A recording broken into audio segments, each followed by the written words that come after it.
Lições da vida de Neemias. Capítulo 10. Uma repreensão aos extorquidores. Os muros de Jerusalém não haviam sido ainda completados quando a atenção de Neemias foi chamada para a infeliz situação das classes mais pobres do povo. Na condição desordenada em que se achava o país, a agricultura tinha sido um tanto negligenciada. Posteriormente, em virtude da conduta egoísta de alguns que tinham voltado para a Judéia, as bênçãos do Senhor não repousaram sobre sua terra e houve escassez de cereais. A fim de obter alimento para suas famílias, os pobres foram obrigados a comprar a crédito e a preços exorbitantes. Foram também compelidos a tomar dinheiro emprestado a juros para pagar as pesadas taxas a eles impostas pelos reis da Pérsia. O povo de Israel não estava então desfrutando prosperidade como quando o Senhor os abençoava em sua obediência. Por causa dos seus pecados, a proteção divina havia sido removida e o Senhor permitiu que outras nações os sujeitassem. Sob o governo de reis idólatras, impostos pesados foram colocados sobre eles.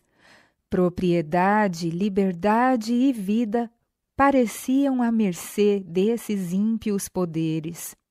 Conquanto elas não tivessem nenhum pensamento de revoltar-se contra o rei da Pérsia, haviam esperado, através de arrependimento e reforma, reobter o favor de Deus e ter restaurada sua liberdade primitiva. Mas suas esperanças não foram concretizadas.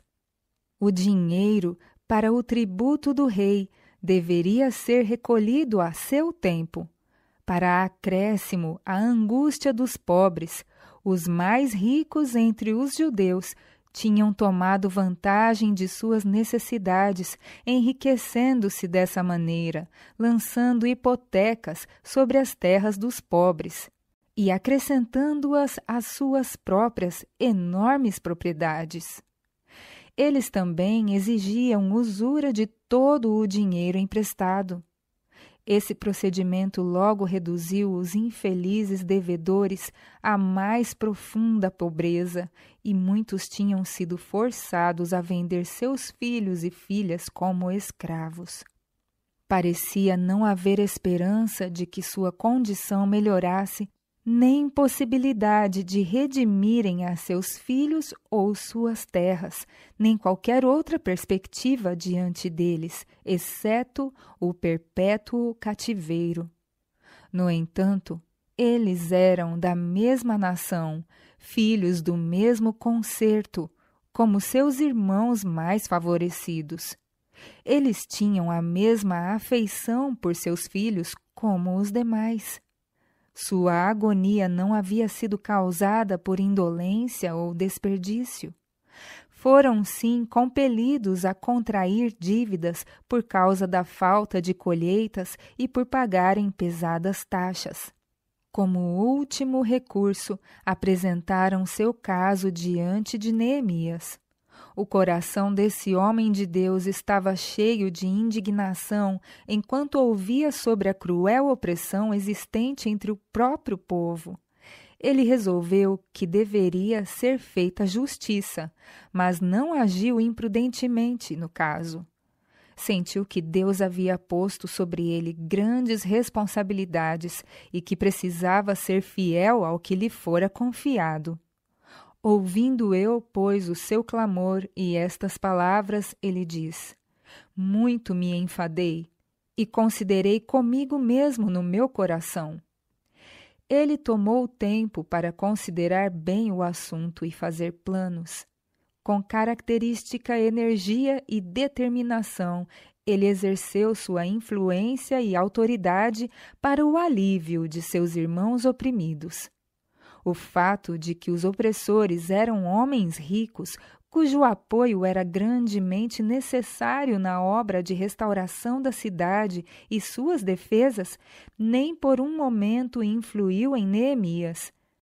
Severamente ele repreendeu os nobres e juízes, e, havendo reunido uma grande assembleia do povo, apresentou diante deles o que Deus pedia no tocante ao caso e chamou a atenção de seus ouvintes. Fatos semelhantes ocorreram no reinado do infiel rei Acás. E Deus enviou uma mensagem a Israel repreendendo sua crueldade e opressão. Os filhos de Judá, em virtude de sua idolatria, tinham sido entregues às mãos de seus irmãos ainda mais idólatras, o povo de Israel. Estes tinham suscitado a inimizade daqueles por terem causado a morte em batalha a muitos milhares de homens de Judá, e tinham se apoderado de todas as mulheres e crianças com o propósito de conservá-las em cativeiro ou vendê-las como escravas aos pagãos. Por causa dos pecados de Judá, o Senhor não se havia interposto para impedir a batalha, mas pelo profeta Obed ele repreendeu o cruel desígnio do exército vitorioso. Cuidais em sujeitar a vós os filhos de Judá e Jerusalém como cativos e cativas?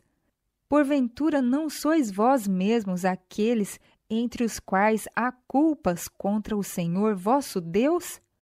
E o profeta Obed advertiu o povo de Israel de que a ira do Senhor estava inflamada contra eles e que sua conduta de injustiça e opressão acarretaria seus juízos.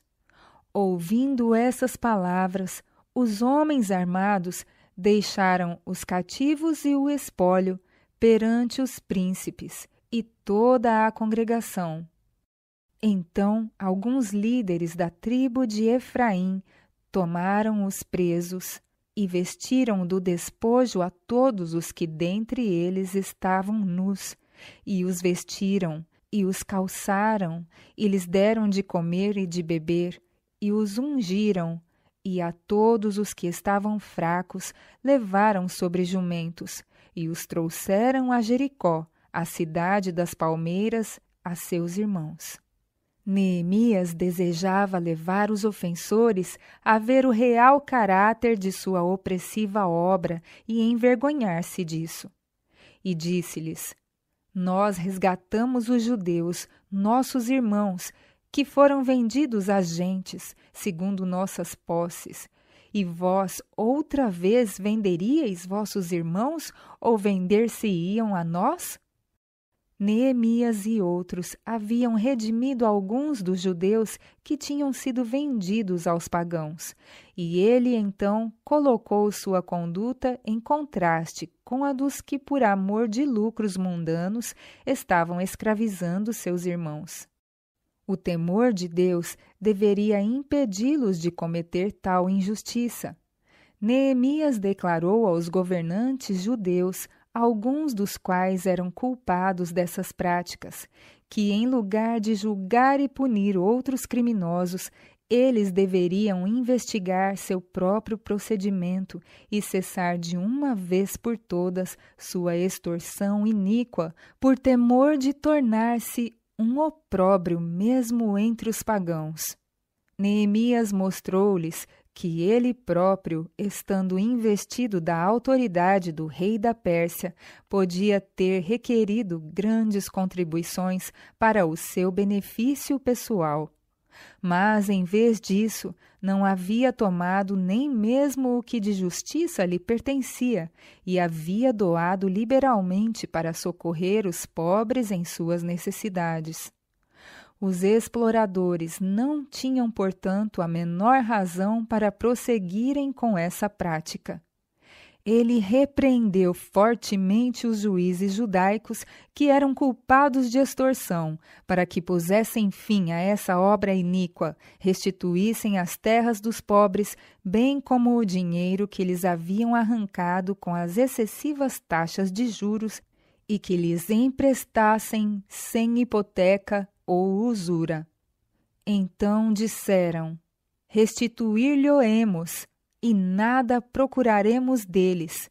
Faremos assim como dizes.